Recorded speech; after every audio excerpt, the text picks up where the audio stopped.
আমরা চলে এসেছি আবার সেই আনন্দপুরি মাঠেই, কারণ এর আগে দুটো মাঠে গেছিলাম, ফাঁকা ছিল, সব ভালো, কিন্তু ছোট।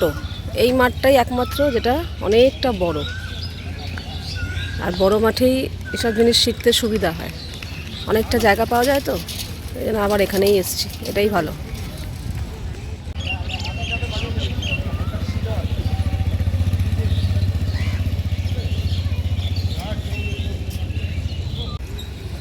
মাম এখন গাড়ি চালাচ্ছে, আমরা চাইলে এসে বিরতি নিচ্ছি, আর এখন মাম চালাচ্ছে। Well done.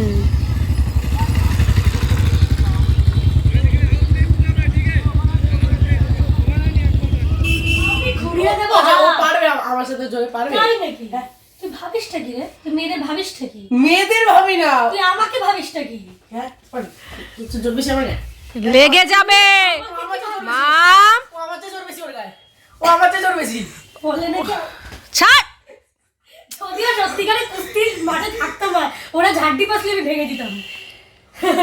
মানে যদি আমার ভাই না হতো obviously, তাহলে ও তেমনই, ও তেমনই, ও যে দিদি না হতে চায়। তাহলে কি মার খেতেছিস, তুই ভাবতে পারছিস না?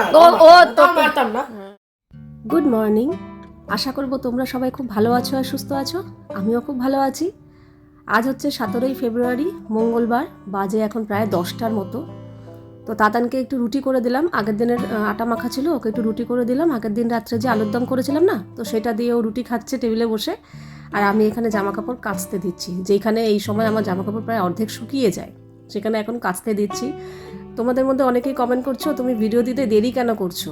আগে তো তাতানের পরীক্ষা ছিল, তাই জন্য দেরি হতো, এখন কেন দেরি হচ্ছে? আরে বলবে না, এই তাতানের পরীক্ষা থেকে যে আগে থেকে যে শুরু হয়েছে আমার এই মানে উল্টোপাল্টা রুটিন, সেই রুটিন আমার এখনও চলছে ঠিকমতো, আমি আনতেই পারছি না এখনো অবধি। আজকে এখন 11টা, এই এতক্ষণে আমার ঘরবাড়ি পরিষ্কার হলো। এগুলো বিছানা তোলা অনেকক্ষণ আগেই হয়ে গেছে। এই ঘরটা আমি তুলেছি, ওই ঘরটা তাতান আজকে বেরোনোর আগেই তুলে দিয়ে গেছে। টেবিল পরিষ্কার করেছি, রান্নাঘরে যা যা বাসন কোসন থাকে সব জায়গা মতো রেখে দিয়েছি, আর এখানে কিছু আছে, এগুলো জল ঝরেনি, পরে রাখবো। এই ঘরে জামা কাপড় প্রচুর ছিল, তাতান সব ভাঁজ করে জায়গা মতো রেখে দিয়েছে। আর একটা ভালো কাজ করেছে, এই যে টেবিলটা, ড্রেসিং টেবিলটা পরিষ্কার করেছে, এখানেও দুনিয়ার জিনিস ছিল। আর এখন গল্পের বই পড়ছে, যেগুলো এতদিন পড়তে পারিনি। এখন ঠিক আছে। বলছিল কবে পরীক্ষা শেষ হবে আর গল্পের বই শুরু করবে। এখন গল্পের বই আর নাচ, হ্যাঁ, এই দুটোই হচ্ছে ওর ফোকাস। তো চলো এবার নেক্সট কাজে হাত দেওয়া যাক। আমার জন্য একটু ছাতু গুললাম, কারণ আজকে আমার আর সকালে খাবার কিছু নেই। 3টে আটা মাখা ছিল, ওটা তাতানকে রুটি করে দিয়েছি, কালকে আলুর দম দিয়ে খেয়ে নিয়েছে, কিন্তু আমার কিছু নেই, এই ছাতুটাই খাবো এখন। কি বলো তো, আগে আমি রুটিনটা কী ছিল, তোমরা যারা আমার আগের বন্ধু তারা তো জানোই। আমি 6টার সময় উঠতাম, উঠে ছাদে হাঁটতে যেতাম, ওখান থেকে 7টার মধ্যে চলে আসতাম নিচে, 7টা থেকে আমার ঘরের কাজকর্ম করা শুরু করতাম। আর এখন কি হচ্ছে, সকালবেলা 6টার সময় উঠছি ঠিকই, কিন্তু তারপর তো রেডি হয়ে তারপর বেরোতে হচ্ছে ওই বাইকটা নিয়ে। ওটা তো এখন চালাতেই হবে, মানে দুজনেই আমরা শিখছি, তাতানও শিখছে, আমিও শিখছি। তো এখন ওটা যদি স্টপ হয়ে যায় তো হবে না, প্র্যাকটিসটা রেগুলার করতে হবে, তাহলে গিয়ে ধাতস্থ হবে ব্যাপারটা। না হলে জড়তা একটা থেকেই যাবে, ওই সারা জীবন কি মাঠে চালাবো, রাস্তায় তো নামতেই হবে। তো সেটার জন্য তো ভালোভাবে শিখতেই হবে, তো সেখানে তো সময় দিতে লাগছে। শুধু আমাদের না, ইন্দ্ররও একটু উল্টোপাল্টা হয়ে যাচ্ছে, ও যেখানে সকাল সকাল কাজে বেরিয়ে যায় সেখানে পারছে না, ওরও একটু টাইম হয়ে যাচ্ছে, কিন্তু কিছু করার নেই। একটা কিছু পেতে গেলে একদিকে কিছু ত্যাগ করতেই হয়। তো যেহেতু আমার ওইখানে সকালের দিকে 2 ঘন্টা প্রায় নষ্ট হয়ে যাচ্ছে আমাকে বাড়িতে আসতে আসতে, ওই 8টা সাড়ে 8টা, কোনো সময় সেদিন কালকে তো বাজার করে আসতে আসতে আমার 9টা বেজে গেছিলো। এইবার ভাবো, যে কাজ আমি 7টা থেকে শুরু করি, সেই কাজ যদি আমি 9টা থেকে শুরু করি, অলরেডি মানে অটোমেটিক তো আমার এখানে 2 ঘন্টা আমি 2 ঘন্টা লেটে চলছি, তাই না? এবার 9টা থেকে যদি কাজ শুরু করি, তাও তো আমি সকালে কিছু খাবার বানাচ্ছিই না। আজকে শুধু আটা মাখা ছিল, তাতানকে করে দিলাম। তো তাতেই আমার ঘরের তো টুকটাক কাজকর্ম থাকে না, ঘরবাড়ি পরিষ্কার গোছানো এগুলো তো থাকেই। তো এগুলোই মানে এইসব কাজের না হিসাব দেওয়া যাবে না। জামা কাপড় কাচতে দেওয়া, মেলে দিয়ে আসা, এইসব তাও তাতান টুকটাক হেল্প করছে, জামা কাপড় তুলে নিয়ে আসা থেকে ভাঁজ করা, তারপর বিছানাটা তুলে দেয়, টুকটাক যেগুলো বলি যায়, নিচে যাওয়ার হলে নিচে যায়, ছাদে যাওয়ার হলে ছাদে যায়, যখনই যেটা বলি করে দিচ্ছে। তবু ঘরের তো কাজ থাকে, যেগুলোর হিসাব দেওয়া যায় না সবসময়, যে কী করলে কী করলাম, আমি নিজেও অবাক হয়ে যাই, কী করলাম এতক্ষণ ধরে, কিন্তু করেছি, বসে নেই, টুকটুক করে সমানে করেই চলেছি। তো যাই হোক, এই জন্যই লেট হয়ে যাচ্ছে। এবার সকালের কাজকর্ম সারতে সারতে অলরেডি আমার ওদিকে 11টা সাড়ে 11টা বেজে যাচ্ছে, দুপুর হয়ে যাচ্ছে। মানে আমি স্নান করে আস্তে আস্তে তখন যদি আমি এডিট নিয়ে বসি, আমার আবার দুপুরে রান্নার অসুবিধা হয়ে যাবে, মানে দেরি হয়ে যাবে। কাজে আমি কি করছি, এদিকে সকালে সেরে ঠেরে স্নান করে এসে দুপুরে রান্নায় ঢুকে পড়ছি। এবার দুপুরে রান্নায় ঢুকে পড়া মানে ওদিকটা সেরে সুরে খাওয়া দাওয়া কমপ্লিট করে উঠতে উঠতে 3টে সাড়ে 3টে কিংবা ম্যাক্সিমাম 4টে বেজে যাচ্ছে। তারপরে বসছি। এবার দুদিন ধরে আবার তাতান ভিডিও বানাচ্ছে, মানে ও নাচের ভিডিও বানাচ্ছে, তার জন্য আমাকেও বলছি একটু তুমি চলো। প্রথম বানাতো, আমাকে ডাকতো না, ও একাই যেত। গিয়ে ফোনটা রাখতে একটু অসুবিধা হতো, সেট করতে, কেউ একটু ধরে দিলে একটু সুবিধা হয়। তো ভাবছি থাক একটু ধরে দিই, এই করতে করতে ব্যাস সন্ধে হয়ে যাচ্ছে। মানে কীভাবে যে সময় চলে যাচ্ছে আমি বুঝতেই পারছি না, আমি এডিটটাই করতে পারছি না। আবার যেহেতু দুপুরে ঘুমাচ্ছি না, বেশিক্ষণ রাত অবধিও জেগে থাকতে পারছি না, মানে পুরো ঘেটে রান্না সব জোগাড় করে নিয়েছি। আজকে কচু করব, কচুটা ভালো করে কেটে ধুয়ে নিয়েছি। ভেন্ডি ভাজবো, ভেন্ডিও ধুয়ে কাটা হয়ে গেছে, তার সাথে আলু। আর কচুর জন্য এখানে মশলা করে নিয়েছি, আদা কাঁচা লঙ্কা আর টমেটো একসাথে পেস্ট করে নিয়েছি। আর এগুলো একটু আগের খাবার রয়েছে। হাঁড়িতে চালও ধুয়ে রেডি করে রেখেছি, সব রেডি। তবে রান্নাটা পরে বসাবো স্নান করে এসে। আর এখন যাব ছাদে। আজকে সেই গত মঙ্গলবারের বিছানার চাদর আজকে কাচলাম। ভেবেছিলাম এখন স্নান করতে যাব, বিছানা চাদরটা সন্ধ্যাবেলায় পাল্টাবো, কিন্তু দেখলাম তাতান স্নান করতে ঢুকলো। ভাবলাম থাক তাহলে বসে থেকে লাভ নেই, ওদিকে তো রান্নার সব গোছগাছ হয়েই গেছে, ততক্ষণে বিছানার চাদরগুলো পাল্টে দিই। আচ্ছা, এই কাজটা করতে করতে তোমাদের সাথে একটা কথা শেয়ার করি। তোমাদের মধ্যে বেশ কয়েকজন কমেন্ট করেছো যে তোমার তো স্কুটি আছে, তুমি তো স্কুটি চালাতে পারো, তাহলে বাইক আবার শিখছো কেন? স্কুটি আর বাইক হচ্ছে আকাশ পাতাল তফাৎ। স্কুটিতে কিছুই নেই, সাইকেলের মানে বড় ভাই আর কি। শুধু সাইকেলের প্যাডেল করতে হয়, এটা একটু পিক আপ বাড়াতে হয়, ব্যাস। পিক আপ আর ব্রেক, আর কিছুই নেই স্কুটিতে, নর্মাল। কিন্তু বাইকে অনেক ফাংশন আছে, যারা জানে তারা জানে। গিয়ার, ক্লাচ, অনেক কিছুই ফাংশন আছে, যেগুলো শেখার আর প্র্যাকটিস করার খুবই দরকার আছে। 1 নম্বর, এই জন্যই আমি বাইকটা শিখছি। আর হ্যাঁ, আমার বাইক না শিখলেও চলে, কারণ আমি স্কুটি নিয়েই যাতায়াত করব, আমার ওটাই কমফোর্টেবল। কিন্তু ওই যে শখের জন্য শিখছি। এবার অনেকেই কমেন্ট করেছো যে তাতানকে তো স্কুটি চালানো শেখাতেই পারতে, বাইক চালানোর কি দরকার? আমরা কনফিউজড, বুঝতে পারলাম না। বাইকটা স্কুটি দিয়েই তো কাজ প্রয়োজন মিটে যেত, তাহলে বাইকের কি দরকার ছিল?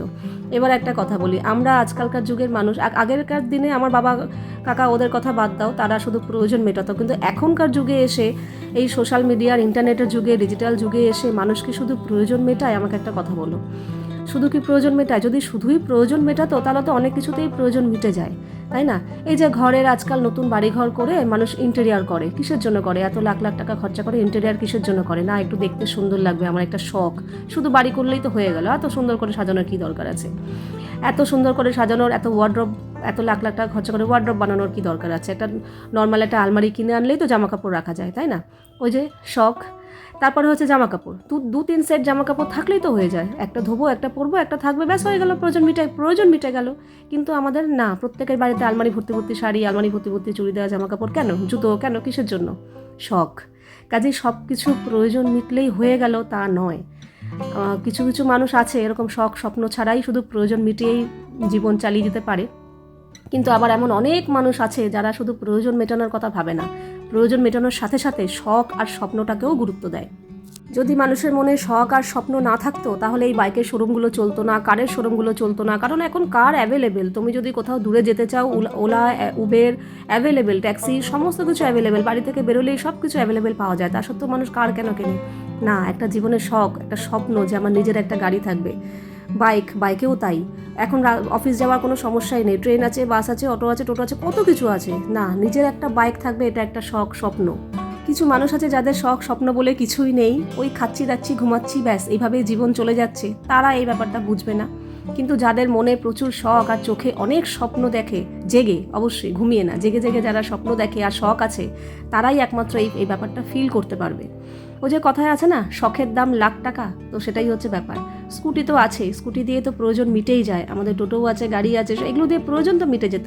বাইকটা কিসের জন্য? ওটা হচ্ছে শখ। আগেই বলেছি, ইন্দ্রর খুবই শখ ছিল যে ছোট থেকে, মানে তাতান যখন ছোট ছিল, যে তাতানকে বাইকটা চালানো শেখাবে, স্কুটি চালানো কোনোদিনই শেখাবে না, বাইকই শেখাবে বড় হয়ে। তো ওর স্বপ্নটা, ওর শখটা ধীরে ধীরে আমার মধ্যেও জন্মে গেছে, যার জন্যই বাইকটা কেনা।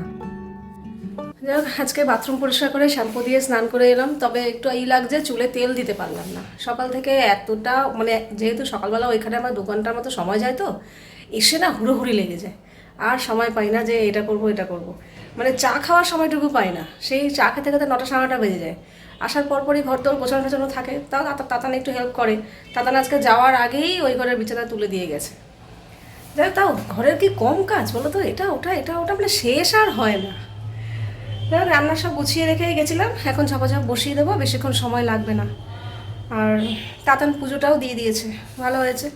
তো চলো এবার বসাই রান্না হয়ে গেছে। লাস্ট এই কচুর তরকারিটা ছিল, নামানোর আগে একটু গরম মশলা ধনেপাতা দিয়ে দিলাম, ব্যাস। আর একজন নাচ প্র্যাকটিস করছে, সারাদিন নাচ নিয়েই রয়েছে। আর এখানে রান্নাবান্না হয়ে গেছে, ভাত তো হয়েইছে। আর এখানে একটু করেছি ভেন্ডি আলু ভাজা,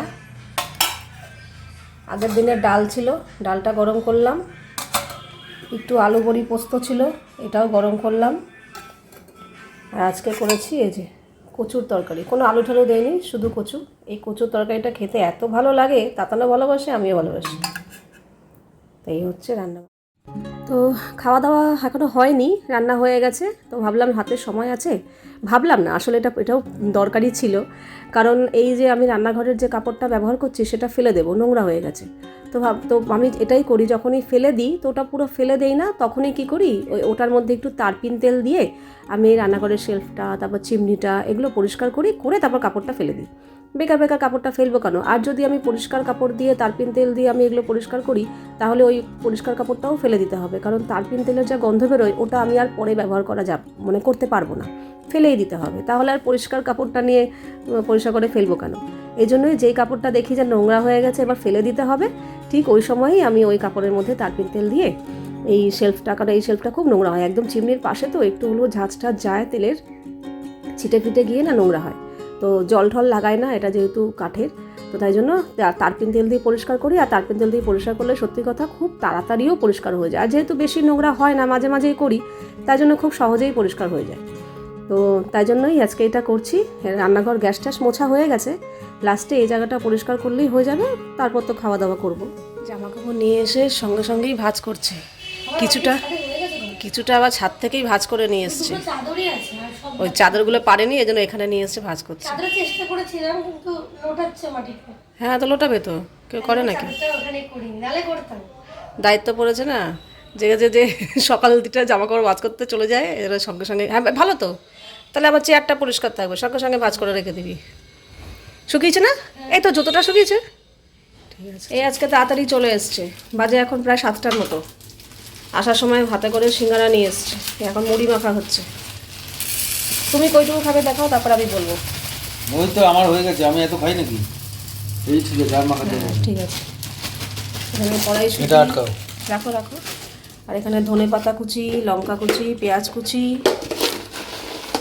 স্পেশাল চানাচুর তো মাখা হচ্ছে। চানাচুর মানে দু রকম চানাচুর, আগের একটু এখনকার একটু, মানে অন্য কোম্পানি আলাদা। হ্যাঁ, ওই একটা ঝাল একটা টক ঝাল। দিয়ে দাও আগে, ব্যাস ওইটুকু রেখে আর কি হবে।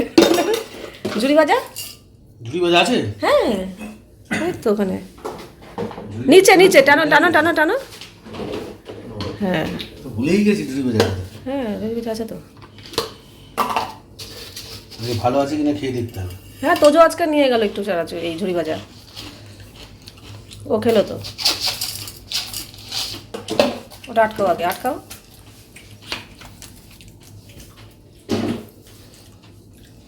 এবার হচ্ছে কড়াইশুঁটি দিয়ে দাও সব কটা। না সব দেয় না, লাগবে না, বাজে লাগবে। এটা ধরে ঢেলে দিয়ে দাও এইভাবে, এটা তোলো। হ্যাঁ হ্যাঁ লাগবে। তেল দাও, তেল, নুন দেবে না?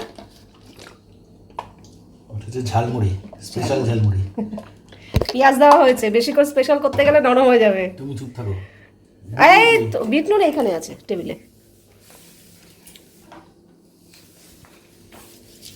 দেখো। হাত দাও, হাত না, স্পেশাল। আচ্ছা আমি হাত দিয়েই তো খাবো। হাত দিয়ে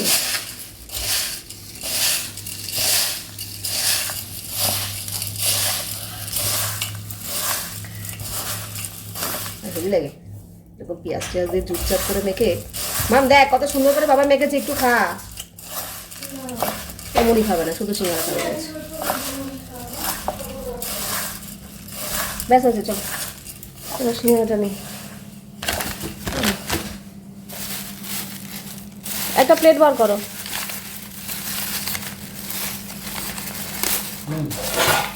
ও নিতেই তো পারছি না। নাও তো। এটাই আমারটা দেবে। এবার যা খুশি করো। এটা তো না, এদিকটা নিয়ে চলে যাবে। আজকে আর রান্নাবান্নাও করিনি, কাজে রান্নাঘর পরিষ্কারই আছে। এখানে কিছু বাসন কোসন আছে, ওগুলো থাক। আর তাতান তো সন্ধ্যাবেলা মুড়ি খায়নি, শুধু সিঙ্গারে খেয়েছে একটা। তার জন্য ও ভাত খাচ্ছে কচু দিয়ে। ও দুপুরবেলা কচু খায়নি, ডাল দিয়ে সব ভাত খেয়ে নিয়েছে। এখন কচু দিয়ে ভাত খাচ্ছে। আর বাবাও কিছু খায়নি, বাবা তো সে মুড়ি খেয়েছে, তারপর রাতে কিছু খায়নি, শুয়েও পড়েছে। বাবা যখন মুড়ি খাচ্ছে আমি তখনই জানি আর কিছু খাবে না। তারপর মামও কিছু খেলো না, আমি যাই খেয়ে শুয়ে আমারও খিদে নেই, আমি অনেকটা মুড়ি খেয়েছি, ওর মনে হচ্ছে। তো এখন আর বিশেষ কিছু কাজ টাজ নেই, শুধু বাসনগুলো রাখলেই ব্যাস হয়ে যাবে।